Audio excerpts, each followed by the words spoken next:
para hakim yang berintegriti, barisan pensyarah yang dihormati, saudara dan saudari yang jauh di mata tapi dekat di hati. Salam sejahtera, salam Malaysia Madani. Ekonomi ini ibarat jantung negara. Tanpa ekonomi, negara kita boleh berhenti berkedok menunggu masa deflasi dan inflasi merabut keabadian negara kita. Maka terbelah satu kalimat, mereka penyelamat ekonomi negara, itu usahawan saudara-saudari. Usahawan dalam ekonomi didefinisikan sebagai insan yang boleh menggabungkan faktor-faktor pengeluaran untuk menghasilkan barang dan perkhidmatan. Usahawan penyelamat penganggur negara, pembangkit ekonomi nasional. Begitulah tajuk bicara kita hari ini, saudara-saudari. Kalian pernah mendengar gerangan Tan Sri Sheikh Mokhtar Al-Bukhari? Saya pasti nama beliau telah tersemar rapi dalam hati kalian kerana beliau merupakan salah seorang usahawan yang melabur dalam sektor pertanian Malaysia. Saudara dan saudari, dalam negara bertropikal yang dihiasi dengan tumbuhan-tumbuhan hijau kurnia Tuhan, sektor pertanian sepatutnya dimajukan dan bukan dibiarkan bagai melukut di tepi kantang. Namun apa yang amat mengecewakan kita hari ini adalah statistik yang dikeluarkan oleh Jabatan Pertanian Malaysia pada tahun 2022 menganggarkan seluas 14,098.26 hektar daripada 103,563 hektar tanah terbiak di Malaysia merupakan tanah sawah saudara-saudari. Namun, selain kerajaan, siapakah lagi yang mampu memanfaatkannya? Tepuk dada, tanya selera. Tahukah kalian, bermula dengan peruntukan 60 juta kepada pesawah, diikuti dengan pelaburan padi Bernas Nasional Berhad Bernas di bawah beliau, Tan Sri Sheikh Mokhtar Al-Bukhari menjalankan kolaborasi dengan pihak FGV Sdn Berhad menerusi program sawah padi pintar berskala besar.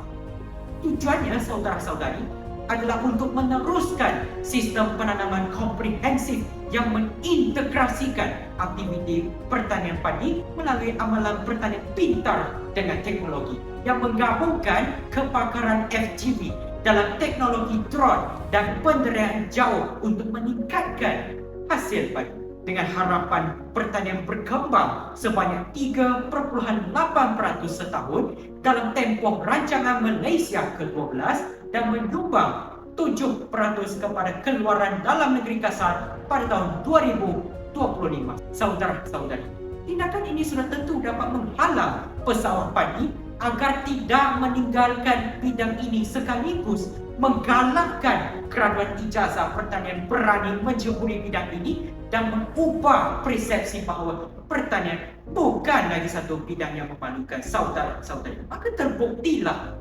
usahawan penyelamat penganggur negara, pembangkit ekonomi nasional.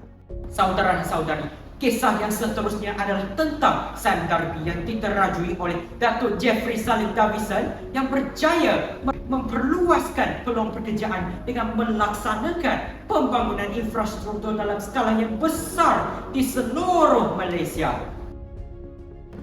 Bukti, sabar saya ceritakan begini.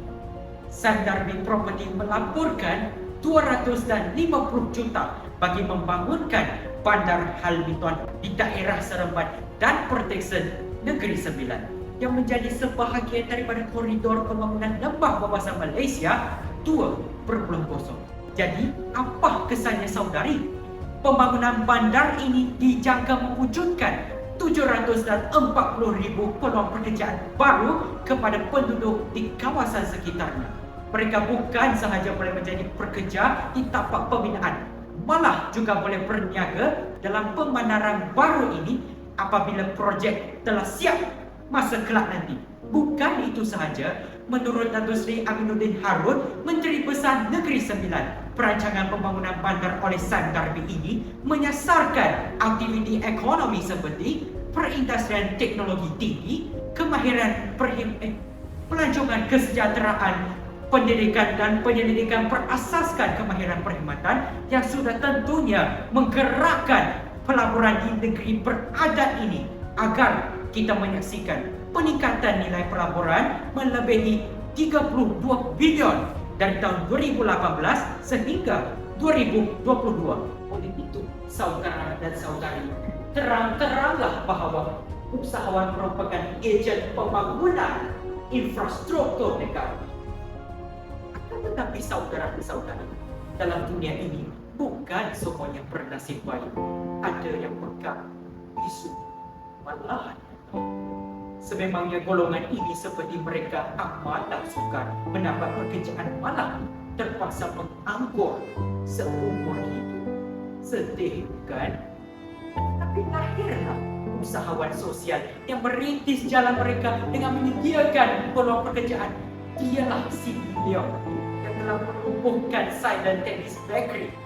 Pada tahun 2024, Silent Tennis berjaya menjual melebihi 400 unit berhadiah biskut korporat dan 980 tip hadiah istimewa sempurna tahun baru Cina, hasil daripada sokongan rakan kongsinya yang telah lama menyokong seperti RHB Bank, Kenangkah, Santar Plantation, MCB Industri Berhad.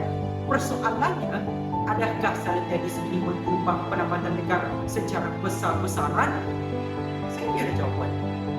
Tapi saya yakin dan percaya bahawa usahawan inilah mewujudkan peluang pekerjaan kepada golongan pekat dan bisu serta telah membuktikan kepada seluruh dunia bahawa setiap insan mempunyai kelebihan yang tersemat dalam diri mereka. Sekian. Terima kasih.